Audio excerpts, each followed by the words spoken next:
start with the send side? Good morning, everyone. Okay, process on the send side, in fact, we have different avenues of doing it. We have the MoneyGram online, we have the kiosks, we have the ATM machines, and then we also can go to a physical MoneyGram locations, 350,000 of them, do the entire process there.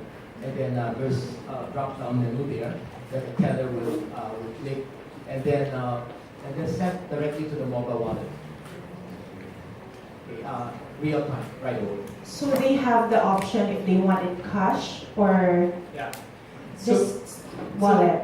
So maybe I can explain the other side of that. The moment they send it direct to wallet, there will be an SMS which will go to the receiver saying you've received money in GCash. Then once the money is in GCash, you can use it for everything that I spoke about, or withdraw it in cash. So the two things that you need to, on the receiving end, you need to be fully verified. So that can happen in the GCash app or even in Facebook Messenger.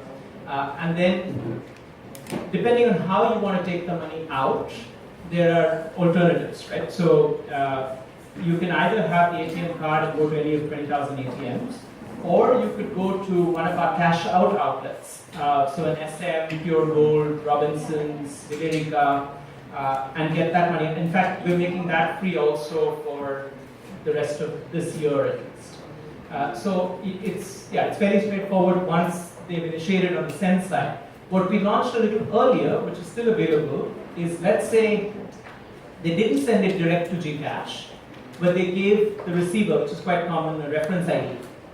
That reference ID can be used in the GCash app to cash in directly. So you just provide the reference ID and the amount, and it's into the GCash app, from which point it's the same as what we described earlier.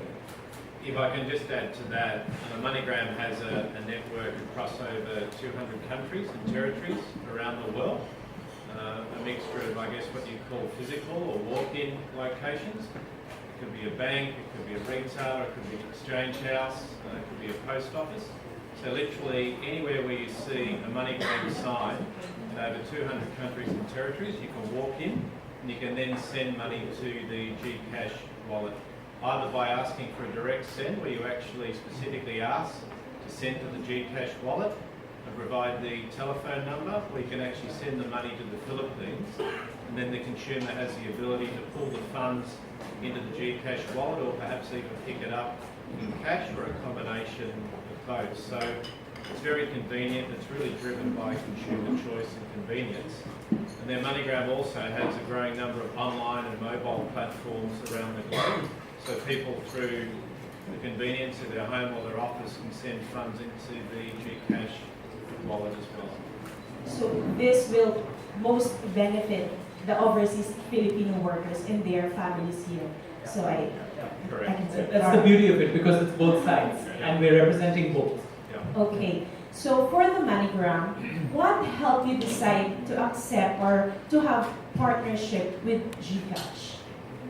I'll take that one. I think at the end of the day, for any Filipino living or working overseas, it's really about choice and convenience.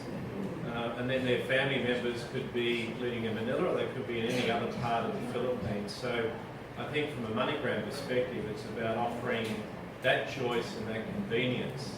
And a lot of that choice has really now been driven by a combination of consumer demand, technology, which is coming, I think, through both investment and consumer education, but also increasingly through regulation, where governments, including here in the Philippines, are looking at driving financial inclusion through different means, and perhaps disrupting some of the traditional players and some of the cost economics around that. So it's really a combination of those three factors.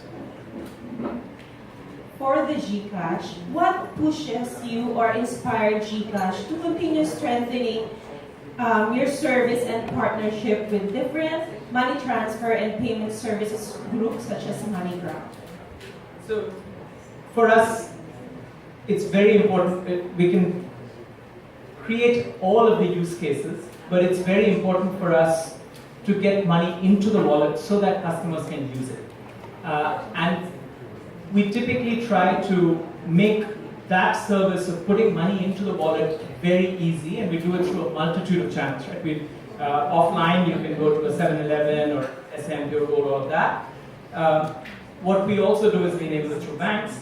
But if you think about income sources, so we enable payroll services.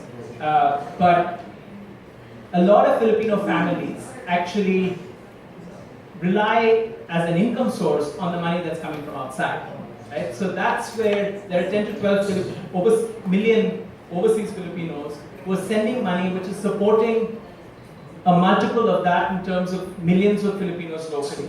So for us, it's perfect that we get to the source of income, right? And that's for any money coming in. But I'd like to talk about also why MoneyGram, right? Because A, of course, it has strong recognition as a brand that people trust in sending money back. B, we've been following just their path of innovation, and we believe that they're the right partner for digital innovation. But I think most importantly, there's also a great alignment in the way both management teams look at addressing this problem. And that's why we've been trying to work together towards really bringing the service to the highest level possible for the customer, which includes bringing the fees down to the lowest level that we can. Right? So I think there's alignment in how we look at addressing the opportunity. If I could just add to that as well, I think similarly with GCash, we like to invest behind companies that are focused on the remittance service. It's not as simple as plugging it in and letting it exist. You have to really be behind it, support it and focus on it. And GCash has been there the whole time with their innovative products, their services, where they're going, and it's a pleasure to work with them, and it's a great opportunity, I think. So we're very excited about it. All right, lastly, for both MoneyGram and GCash, what do you think is your edge among your competitors? Okay. Well, for MoneyGram, I think we take a very different view of the market. We like to, as I mentioned just previously, we like to invest behind partners with great brand names, because MoneyGram means a lot to people in the markets in which they travel and work and live.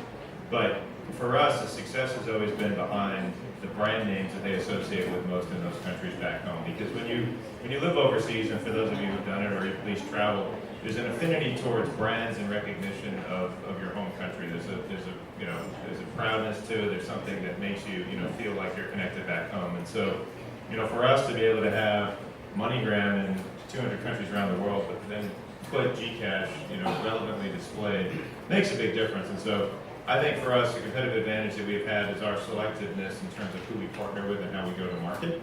I also think we tend to have a little bit more fun than other people do with our business, so I think we're pretty easygoing, and we really try to focus on innovation and making a great experience for our customers. The fact that we can see MoneyGram anywhere, so it's a big edge. It definitely helps, yeah. For the GCash. We're actually completely focused on delivering a better customer experience. We don't worry as much about competitive offerings. At this stage, we're all fighting cash, and we're all just working towards ultimate convenience for the customer. Having said that, I will say that there are a few things that we have already demonstrated as proof points in terms of just being ahead. For example, if you look at our merchant footprint with QR code acceptance, if you look at some of the features and the functionality that's come in, whether it's technology enablement through facial recognition tools, or putting out alternative investment product like a money market fund, the fact that we're enabling e-commerce through Lazada with a direct payment, all of this is just, these are things that we have introduced which are ahead of anyone else at this point. But I wouldn't want to emphasize that too much. I think we'll continue to deliver on a superior experience with even more things that you can do, and even if competitors were to do the same, at this point I think it's good, because we need more electronic payments, we need really more affordability and convenience so that more people have better lives. Not to mention the safety also. Yeah. Thank you. That's a given. Thank you. Thank you. Thank you very much, ma'am, for that great questions. And I'd like to open the floor for more. Yes, sir. The microphone, sir. Could you give us an answer from Radio Pilipinas? So I'd just like to ask, could you give us an idea how much our charges are going to be debited from those who will be using MoneyGram and at the same time using GCash between countries like Saudi Arabia or the US and the European continent? So that we will have an idea how much is being debited when we use MoneyGram through GCash.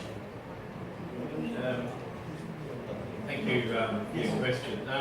Firstly, we have a global network. So to my earlier point, it's really about choice and convenience.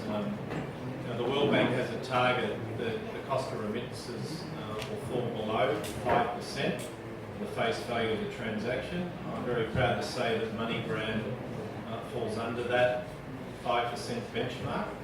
I think it's also fair to say that the remittance industry is very, very competitive.